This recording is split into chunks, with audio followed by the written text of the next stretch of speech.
When we hear the word hedonism, we usually imagine extravagant parties, lots of delicious food, and a life focused only on pleasure. We often picture a lifestyle full of luxury and endless enjoyment. But actually, hedonism is more than that. It's a bigger idea that includes different ways to find happiness and satisfaction in everyday life. The word hedonism itself comes from the Greek word hedon, which means pleasure. So, from its origin, we can see that this idea has been around since ancient times.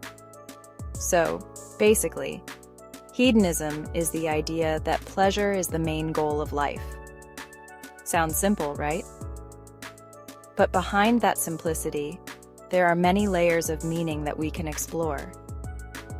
However, hedonism, especially as understood by the ancient Greek philosopher Epicurus, actually has a deeper meaning. Epicurus didn't just talk about physical pleasure, but also about peace of mind and freedom from pain. Epicurus, who was born in 341 BC, had a philosophical system that placed pleasure at the heart of a good life. However, the pleasure that Epicurus meant was a lasting pleasure that didn't cause suffering in the future. However, Epicurus's understanding of pleasure is very different from the modern interpretation, which is often shallow. Many people now see hedonism as the pursuit of instant gratification, without thinking about the consequences. So, to truly understand Epicurus's hedonism, let's discuss further. How can we make our lives happier? By understanding this concept more deeply, we can find ways to achieve more meaningful and lasting happiness. Epicurus believed that the main goal of life is ataraxia, which is a state of mind that is calm and free from disturbances. Ataraxia is a state where a person feels at peace, without fear or worry. He argued that pleasure, both physical and mental, is essential to achieving this state. Physical pleasure could be delicious food or comfort, while mental pleasure could be friendship and knowledge. However, Epicurus distinguished between types of pleasure. He classified pleasure into two main categories: natural and necessary pleasures, and unnatural and unnecessary pleasures. He emphasized the importance of natural and necessary desires, such as the need for food, shelter, and friendship. These desires are the basis of true happiness and are easy to fulfill. According to him, these desires are easy to fulfill and bring lasting happiness. By fulfilling these desires, one can achieve ataraxia and live peacefully. On the other hand, Epicurus warned us not to over-pursue unnatural and unnecessary desires such as wealth, fame, or power. These desires are often never satisfied and only bring anxiety. He believed these desires are endless and actually make us unhappy and anxious.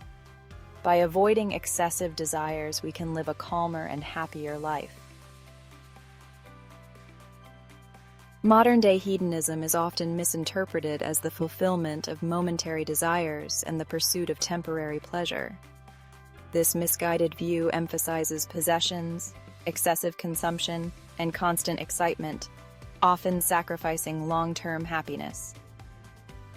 This modern hedonistic approach, unfortunately, often traps us in a cycle of desire and disappointment. The temporary nature of these pleasures leaves us always feeling like something is missing and never truly satisfied. In contrast, Epicurus taught a more measured and sustainable approach to seeking pleasure. Epicurus's hedonism emphasizes the importance of achieving a state of ataraxia. This tranquil state does not mean that we should indulge in every fleeting pleasure, but rather by living a balanced, simple, and peaceful life. Epicurus believed that true happiness comes from the absence of pain, both physical and mental. He argued that by fulfilling our natural and necessary needs, nurturing good relationships, and living with common sense, we can reduce pain and achieve lasting satisfaction. It is this emphasis on peace of mind that distinguishes Epicurus's hedonism from the fleeting pleasures often associated with modern hedonism. Part 5. Simple Living, the Path to Ataraxia.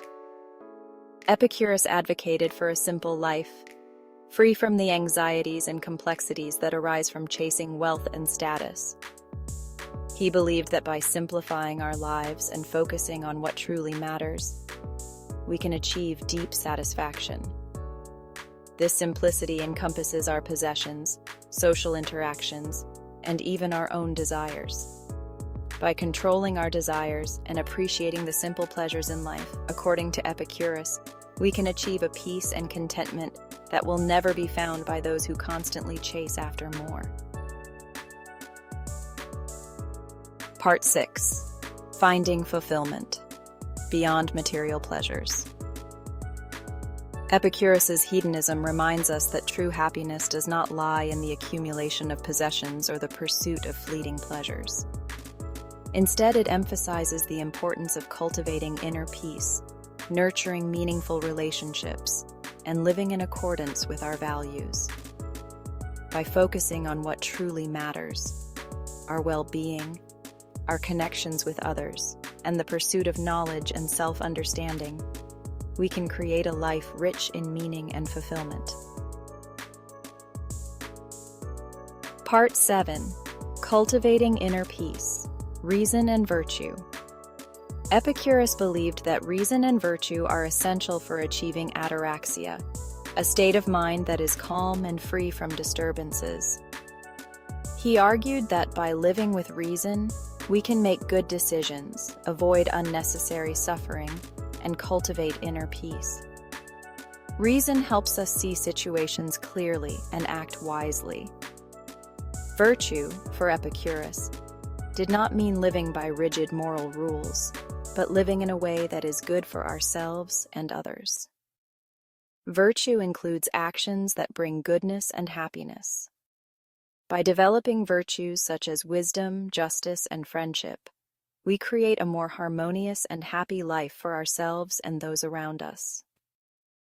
Wisdom helps us make good decisions, justice ensures we treat others fairly, and friendship provides the emotional support we need. Part 8. Pursuing Your Happiness, a Personal Reflection. Epicurus's philosophy invites us to reflect on what happiness means to us and how we can achieve it. Are we still caught in the cycle of chasing fleeting pleasures, which ultimately leave us feeling empty and unfulfilled?